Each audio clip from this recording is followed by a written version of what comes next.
Oh, son, we gotta talk about these no-fat pussies, boy. We're watching a real-time taxi driver, like, play out whenever you see any of these videos pop up. I've spent a good amount of time limiting my consumption of online content as much as possible, trying to I just put the phone in the other room and I just go and do my shit throughout the day that I gotta do. And every once in a while I'll get the little itch to like look up a podcast or something like that, and I'll be scrolling through my suggestions and I'll see like the saddest videos. I call them loser core. No, that's what I'm going to categorize them. There's two main ones that I see. I either see one where there's a fucking guy and he's like, I'm 30 years old and I don't have no friends. That's the fucking title. 30 years old, no friends. 30 years old, a virgin. That's the sad one. Or the other real sad one that I see is like a guy. I saw one today. This guy was put on there. He's like, I relapsed on NoFap after 17 days. And I was just like, there's no way. Like, there's no way. I clicked on this shit, and it was just as sad as I thought it was going to be. He was so brainwashed by this shit. He doesn't understand how simple it is. Whenever I say it's like watching a modern day fucking taxi driver play out before you, the character of Travis Bickle. Taxi Driver, the whole story of it that a lot of these incels love, they don't even realize that it's making fun of them. The story of Taxi Driver is this fucking guy thinks he's so smart or he's got so much potential, but he's too stupid to figure out the fucking solution to his own reality, which is to change the way he's fucking living because he's in a constant, perpetual, stupid routine.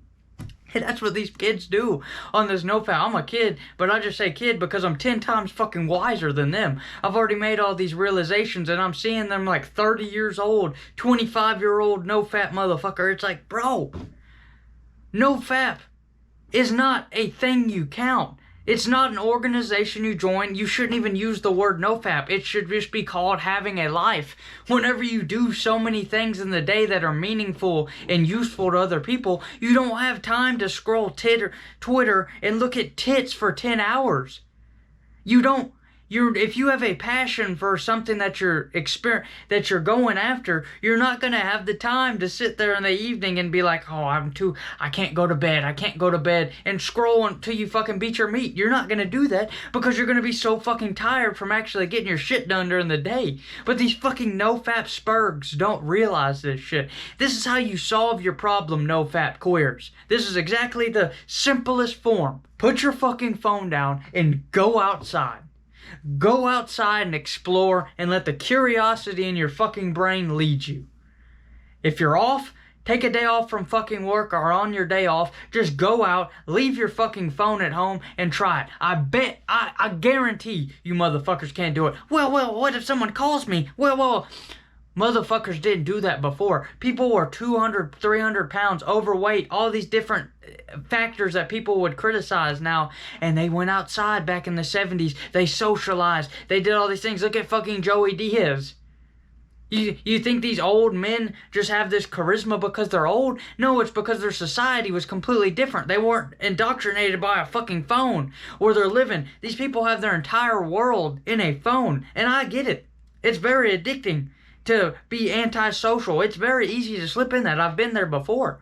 But to go outside, practice smiling at people, practice being approachable, being charismatic with people. It's not that hard. Go to the grocery store, you walk down an aisle, what are these motherfuckers gonna do? They're gonna do exactly what I used to do. Look at them, awkwardly, kind of look down. Assert yourself. How you doing today, dog? That easy. That easy. Most 90% of the time, the person's gonna be like, oh, someone asked me about my day, because people love fucking talking about themselves, and they're gonna be nice to you. And then you get that little bit of social validation, and it encourages you to do it more. This is the best advice I can give to social retards that are on NoFap and fucking can't talk to people and all this shit. This is just crazy. It's crazy. It makes me feel like I'm living in like the 1984 fucking novel. It makes me feel like I'm living in like this dystopian fucking society. Come on, people. We are better than that. Us young people, we live in the best era. You can be Ted Kaczynski and all this shit, Uncle Ted Cabin, all this shit, and read all this industrialization ruined us and be pity party pussy. Or you can realize you live in the era of information where everything is at your disposal. You have a better quality of life than the Emperor of fucking Rome. You have a better quality of life than Marcus Aurelius. You have a better quality of life because your access of information. Anytime you're down in the dumps, you can go online and look up motivation that will pull you out of that funk. They didn't have that back then. They had to pull themselves up by their bootstraps. But you have that tool at your disposal, and these fucking incels are still sitting there like, oh, how do I do this? How do I do this?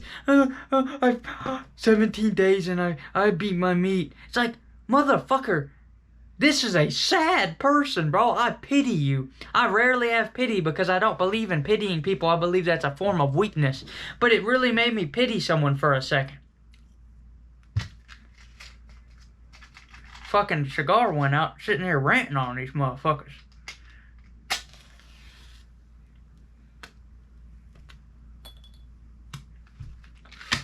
You gotta make this shit happen for yourself, people. These fucking incels worship these self-improvement YouTubers that just spew bullshit. It's like, stop focusing on nofap. Stop overcomplicating self-improvement. It's as simple as 3 things. Go outside, limit consumption on your fucking smartphone, and get some discipline to do hard shit when you don't feel like it. And you will have a 10 times better your existence will be better by 10 times. I gotta stop this fucking rant on these incels, or I'm gonna pop a goddamn blood vessel, because it's crazy.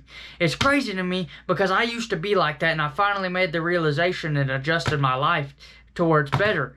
And it's like, you can't get through to these fucking people because they're so brainwashed by this self-improvement. They're so brainwashed that, oh, if you don't beat your meat, you're going to reduce pheromones. No, motherfucker, just don't beat your meat. Go out and meet somebody. Get a relationship with a woman and have a beautiful, loving experience. God damn, how hard is it for people to contemplate this shit? Oh, if I stop being my meat, I'm going to get all these super... No! If I stop, you hold all this power on something that you just shouldn't be doing because you shouldn't have the fucking time left over to do it if you're actually out on your shit. No more rant.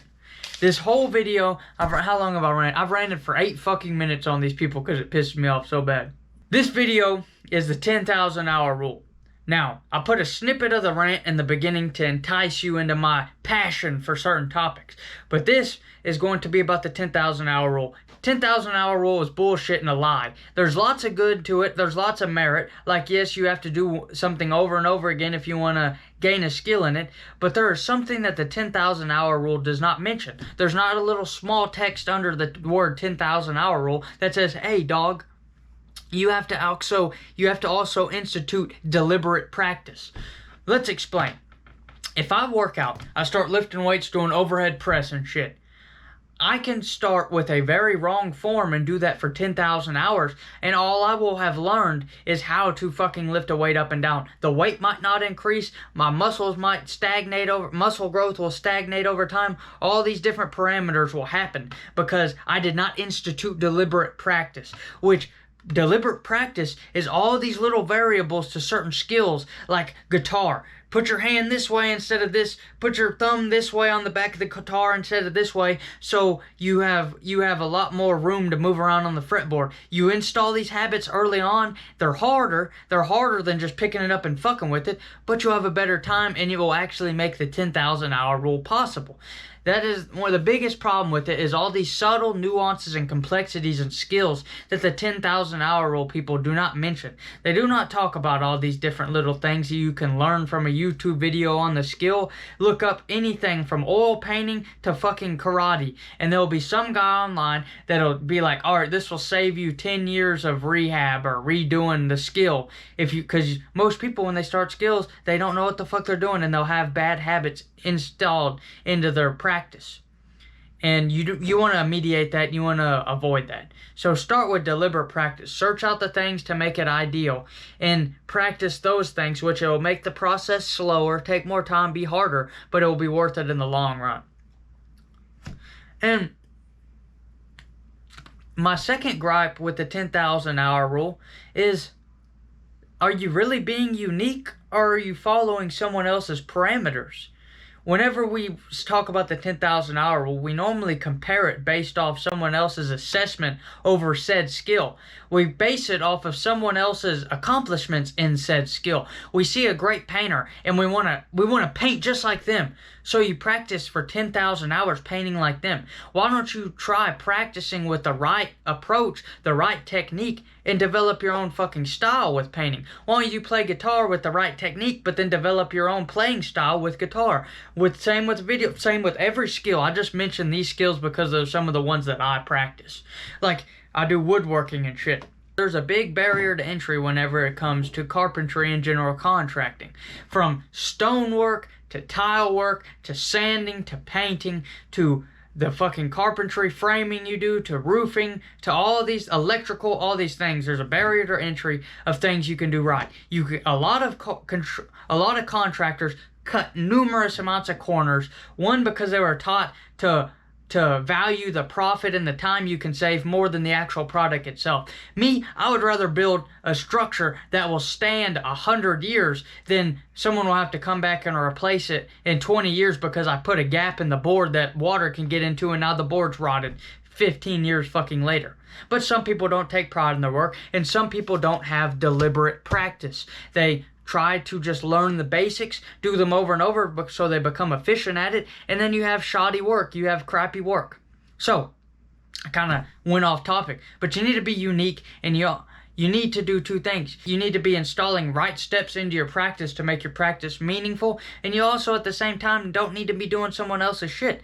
Like my boss, the guy who trained me on carpentry work, he uses nails, but I discovered along the way all this different foreign architecture from like China and a little bit of the Midwest Amish people. A lot of their carpentry, their framing, is done with joinery, which is where you take wood and whenever you would normally put it together with a nail in it, you put it together by carving a puzzle piece, if you will, that fits into each other, and it's a much stronger joint, and it's also a little bit artistic. It's a little bit creative and artistic as well. And I've started experimenting with it and found that that might be what I like best in carpentry work. I ain't been doing it long, but that's just one example I can come off the top of my head. So 3 things. Deliberate practice. Install the right steps into your practice so you don't have to fix them later. And third and most all, be unique and find your own voice with this shit, and don't do something just because you see this person doing it so you want to paint just like them. We need more unique individuals. We need more sovereign voices in this world. So many people are like those fucking people I'm about to rant about with the no-fat faggots, and they just sit there and they're clones of these self-improvement YouTubers.